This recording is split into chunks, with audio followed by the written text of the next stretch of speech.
آج کی اس نئی اور پر نور صبح میں مبشر خالد محمود صبح کا سلام لے کر حاضر خدمت ہے۔ امید ہے کہ ساتھیو آپ سب لوگ بہت خوش ہوں گے اور منجی عالمین کے ان ذریع اقوال کو جن کو ہم روزانہ پیش کر رہے ہیں روحانی طور پر اپنی روح میں اطمینان اور تسلی پا رہے ہوں گے۔ ساتھیو، آج کی تلاوت میں ہمارا ساتھ دیں گے ہمارے پیارے بھائی حسین لطیف صاحب، تو اس لیے حوالہ نوٹ فرما لیجئے۔ متی کی انجیل 5واں باب اور اس کی 31ویں اور 32ویں آیت مقدسہ۔ تلاوت کلام مقدس سنیے۔ یہ بھی کہا گیا تھا کہ جو کوئی اپنی بیوی کو چھوڑے اسے طلاق نامہ لکھ دے، لیکن میں تم سے یہ کہتا ہوں کہ جو کوئی اپنی بیوی کو حرام کاری کے سوا کسی اور سبب سے چھوڑ دے وہ اس سے زنا کراتا ہے، اور جو کوئی اس چھوڑی ہوئی سے بیاہ کرے وہ زنا کرتا ہے۔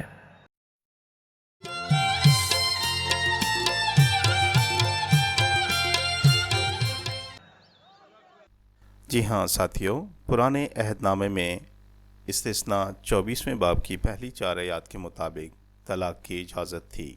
اس حصے کا تعلق زناکار بیویوں سے نہیں تھا۔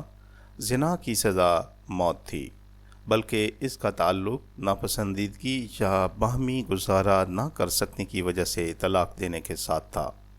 مگر مسیح کی بادشاہی میں جو کوئی اپنی بیوی کو حرام کاری کے سوا کسی اور سبب سے چھوڑ دے وہ اس سے زنا کراتا ہے۔ اس کا یہ مطلب نہیں کہ وہ خود بخود حرام کار بن جاتی ہے، بلکہ فرض یہ کیا جاتا ہے کہ اب اس کے پاس 2 وقت کی روٹی کا سہارا نہیں رہا، اس لیے وہ کسی دوسرے آدمی کے ساتھ رہنے پر مجبور ہے۔ اس طرح وہ ایک حرام کار بن جاتی ہے۔ نہ صرف یہ کہ سابقہ بیوی حرام کاری میں زندگی بسر کرتی ہے، بلکہ جو کوئی اس چھوڑی ہوئی سے بیاہ کرے وہ زنا کرتا ہے۔ خدا کی ہرگز مرضی نہ تھی کہ انسان طلاق دیا کرے۔ اس کی ازلی منشا یہ ہے کہ ایک مرد اور ایک عورت اس وقت تک رشتہ ازدواج میں بندھے رہیں جب تک کہ موت ان کو جدا نہ کرے۔ یسوع نے تخلیق کے وقت خدا کی طرف سے مقرر کردہ ترتیب کا بیان کر کے فریسیوں کے اس نقطے کو واضح کیا۔ یہ متی کی انجیل 19ویں باب کی 4 آیت سے 6 آیت مقدسہ تک یہ بیان پایا جاتا ہے۔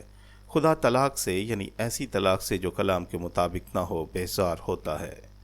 ملاکی کے صحیفے کے مطابق وہ ہر قسم کی طلاق سے تو نفرت نہیں کرتا، کیونکہ وہ اپنے بارے میں کہتا ہے کہ میں نے یعنی اسرائیل کو طلاق دے دی ہے۔ یہ یرمیہ 3 باب کی 8ویں آیت میں لکھا ہے۔ یہ اس لیے ہوا کہ قوم اسے ترک کر کے بت پرستی کرنے لگی تھی۔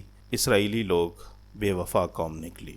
متی کی انجیل 5ویں باب کی 31ویں، 32ویں اور 19ویں باب کی 9ویں آیت میں یسوع نے سکھایا کہ طلاق کی ممانعت ہے، البتہ زندگی کا کوئی ایک ساتھی جنسی کجروی کا مرتکب ہو تو طلاق ہو سکتی ہے۔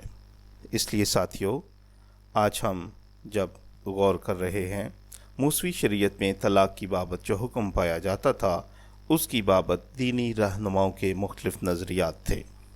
یسوع کے زمانے میں موسیٰ کی شریعت کو ایسا توڑ مڑوڑ کر پیش کیا جاتا تھا کہ مرد معمولی باتوں پر اپنی بیویوں کو طلاق دے دیا کرتے تھے۔ یسوع نے شریعت کے اس قانون کے حقیقی مقصد کو کس طرح واضح کیا کہ طلاق صرف زناکاری کا باعث دی جا سکتی ہے، اور جو حوالہ آج ہم نے پڑھا ہے اس کے مطابق شادی کی بابت یسوع نے جو تعلیم دی ہے، جب ہم اس پر عمل کرتے ہیں تو متی کی انجیل 5ویں باب کی 3 آیت سے 10ویں آیت میں درج خوبیوں میں سے ایک خاص خوبی، جس کا مطلب ہے پاک دل ہونا، یہ وہ خاص خوبی ہے جو یسوع مسیح نے اس تعلیم میں دی ہے۔ اب ہم شریعت کے لفظوں پر چلنے والوں اور شریعت کی روح پر عمل کرنے والوں میں امتیاز کر سکتے ہیں۔ شرع کے عالم اور فریسی الفاظ پر غور کیا کرتے تھے یا عمل کیا کرتے تھے، جبکہ یسوع اور بادشاہی کے فرزند الفاظ کی روح پر پالوس رسول کے مطابق لفظ مار ڈالتے ہیں مگر روح زندہ کرتی ہے۔ یوں یسوع نے شریعت کے حقیقی یعنی روحانی معنی اجاگر کر کے شریعت کے لفظوں کی پیروی کرنے والوں کو بہت پیچھے چھوڑ دیا۔ آئیے ابھی ہم آج ان آیات پر خوب غور کرتے رہیں اور اپنی زندگی کو خدا کے حضور میں پیش کریں۔ آئیے ہم دعا مانگیں۔ اے آسمانی باپ، ہم تیرے حضور میں آ کر خاص طور پر ہم دعا مانگتے ہیں کہ تو اے خداوند ہمیں فضل دے، توفیق دے کہ ہم اے خداوند اپنی نظروں کو پاکیزہ رکھیں۔ ہمارا اے خداوند آج کا دن برکت سے بھرا ہوا ہو، ہم سب ساتھیوں کے لیے اور ان کے اہل و عیال کے لیے برکت اور سلامتی کی دعا مانگتے ہیں۔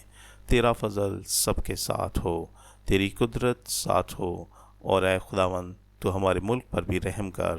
آج ہم اپنے ملک کے لیے بھی دعائے خیر کرتے ہیں۔ سب ساتھیوں کے ساتھ مل کر دعا مانگتا ہوں کہ تو ہمارے ملک پر رحم کر جو اس وقت کرونا وبا سے متاثر ہے۔ اے خداوند ہم تمام متاثرین کے لیے دعا مانگتے ہیں اور ان کے لیے جو لاچار ہیں، مجبور ہیں، اے خداوند تو ان کی بھی مدد فرما، اور تمام مسیحی ایمانداروں کو فضل اور توفیق دے کہ وہ ان لوگوں کے لیے نور اور نمک کی مانند ہوں۔ اے خداوند ہمیں آج کے دن ایسا کرنے کی توفیق دے۔ تیرا فضل سب کے ساتھ ہو، مسیح کے پاک اور جلالی اور مقدس نام میں آمین۔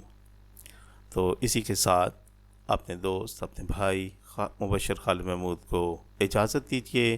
ابھی کل ہم پھر دوبارہ آپ کی خدمت میں حاضر ہوں گے۔ اپنا خیال رکھیے۔ خدا حافظ۔